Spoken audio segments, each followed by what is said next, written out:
আসসালামু আলাইকুম সুপ্রিয় বন্ধুরা, জানিয়ে দেব মুক্তিযুদ্ধ বিষয়ক গুরুত্বপূর্ণ সংবাদ রয়েছে। মুক্তিযোদ্ধাদের যাবতীয় ডিজিটাল ডকুমেন্ট পাঠানো হয়েছে জাতীয় আর্কাইভে। মুক্তিযুদ্ধ ও মুক্তিযোদ্ধা বীরের কণ্ঠে বীর গাথা প্রকল্প বাতিল ঘোষণা, বিস্তারিত জানিয়ে দিচ্ছি। তার আগে সুপ্রিয় বন্ধুরা, অবশ্যই আপনারা আমাদের কুয়েত নিউজ বাংলা ইউটিউব চ্যানেলটি সাবস্ক্রাইব করবেন আপডেট খবর পেতে মুক্তিযুদ্ধ বিষয়ক। শুরুতেই বীরের কণ্ঠে বীর গাথা প্রকল্পের আওতায় 2022 সালে 80,000 বীর মুক্তিযোদ্ধার বীরত্ব গাথা ডিজিটাল মাধ্যমে সংরক্ষণের কার্যক্রম শুরু হয়েছিল। সম্প্রতি এ কার্যক্রম বাতিল করেছে সরকার। 2 বছরে 12,788 বীর মুক্তিযোদ্ধার ভিডিও ধারণ করা হয়।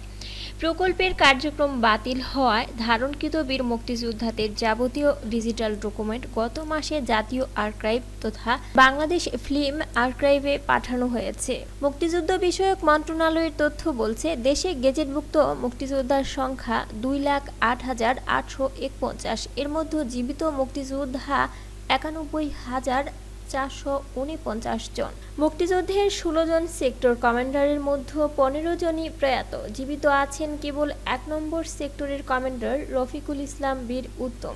তাকে সহ আরও যে সকল বীর মুক্তিযোদ্ধা জীবিত আছেন তাদের একাংশ বয়সের ভারে নাকচ, রোগ শোকে ক্লান্ত, কিন্তু প্রত্যেক বীর মুক্তিযোদ্ধাই রয়েছে মুক্তিযুদ্ধের অজয় বীরত্বগাথা।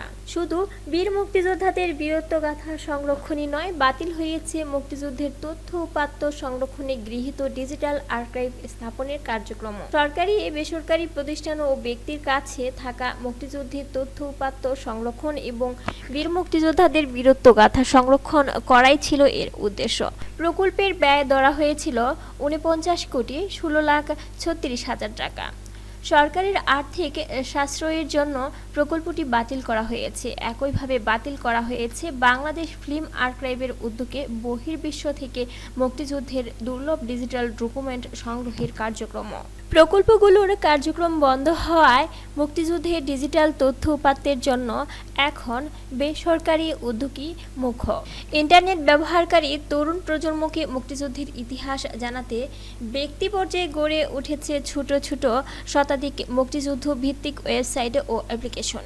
এ প্রসঙ্গে মুক্তিযুদ্ধ জাদুঘরের ট্রাস্টি বীর মুক্তিযোদ্ধা ডক্টর সারোয়ার আলী বলেন, বাংলাদেশের স্বাধীনতা ও সশস্ত্র মুক্তিযুদ্ধের মাধ্যমে হয়েছে। স্বাধীন রাষ্ট্রের নাগরিক হিসেবে 3টি প্রজন্ম তাদের মেধার পরিপূর্ণ ব্যবহারের সুযোগ পেয়েছে। দেশ স্বাধীন না হলে এ সুযোগ সৃষ্টি হতো না, যদিও অনেক ক্ষেত্রে অপূর্ণতা রয়ে গেছে। এর জন্য মুক্তিযোদ্ধাদের বিপুল আত্মদান এবং বীরত্বপূর্ণ মুক্তিযুদ্ধের স্মৃতি সংরক্ষণ অত্যন্ত জরুরি। ইতিহাসের সচেতনতা ছাড়া একটি জাতি বিকশিত হতে পারে না। ডক্টর সারোয়ার আলী আর বলেন, মুক্তিযুদ্ধ বিষয়ক উপদেষ্টা নিজেও বীর নো কমান্ডো অর্থাৎ মুক্তিযোদ্ধা, কাজে তিনি মুক্তিযুদ্ধ ও বীর মুক্তিযোদ্ধাদের স্মৃতি সংরক্ষণে যথাযথ পদক্ষেপ গ্রহণ করবেন বলে প্রত্যাশা করছি। দেশে বিদেশে বিভিন্ন স্থান, ব্যক্তি ও প্রতিষ্ঠানের কাছে মুক্তিযুদ্ধের অনেক দলিল রয়েছে। বেসরকারি উদ্যোগে এর কিছু সংগৃহীত হলেও সরকার উদ্যোগ নিলে এ সংখ্যা বাড়বে। মুক্তিযুদ্ধ ভিত্তিক আলোকচিত্র, বই, পুস্তক, পেপার কাটিং সহ নানা ডকুমেন্ট ডিজিটাল মাধ্যমে সংরক্ষণ না করায় তা নষ্ট হওয়ার উপক্রম।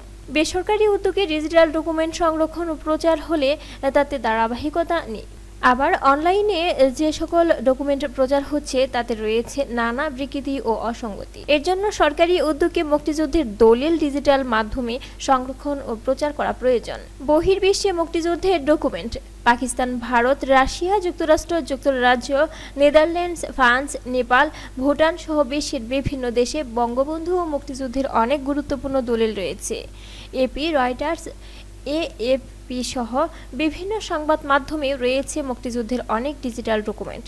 এ সকল সংগ্রহে 2022 সালের এপ্রিলে ব্রিটিশ পাথ ও নেদারল্যান্ডসের রেটে অরেঞ্জের সঙ্গে পৃথক সমঝোতা স্মারক EMOU সই করে বাংলাদেশের ফিল্ম আর্কাইভ। 62 কোটি টাকা ব্যয়ে গৃহীত এ সংক্রান্ত প্রকল্পের আওতায় ব্রিটিশ পাথ থেকে মুক্তিযুদ্ধের দুর্লভ 156টি ভিডিও ফুটেজ এবং রেড অরেঞ্জ থেকে কয়েকশো দলিল সংগ্রহ করার কথা। গত বছর প্রতিষ্ঠানটি থেকে কয়েক হাজার মুক্তিযুদ্ধের ডিজিটাল ডকুমেন্ট সংগ্রহ করার কথা হয়েছে। প্রকল্পের অগ্রগতি 30%। জানতে চাইলে ফিল্ম আর্কাইভের মহাপরিচালক মোহাম্মদ আব্দুল জলিল বলেন, প্রকল্পের কার্যক্রম অসমাপ্ত অবস্থায় সমাপ্ত করার সিদ্ধান্ত হয়েছে। এর জন্য এই প্রকল্পের আওতায় যে সব ডকুমেন্ট সংগৃহীত হয়েছে সেগুলো এবং মুক্তিযুদ্ধ বিষয়ক মন্ত্রণালয় থেকে পাঠানো ডকুমেন্টগুলো বীরত্বগাথা ফিল্ম আর্কাইভ বিধি অনুযায়ী সংরক্ষণের উদ্যোগ নিয়েছি। সুপ্রিয় বন্ধুরা, এই ছিল মুক্তিযুদ্ধ বিষয়ক আপডেট, গুরুত্বপূর্ণ তথ্য। পরবর্তীতে মুক্তিযুদ্ধ বিষয়ক নতুন তথ্য পেতে আমাদের কুইক নিউজ বাংলা ইউটিউব চ্যানেলটি সাবস্ক্রাইব করবেন এবং বেল বাটনে ক্লিক করে রাখবেন।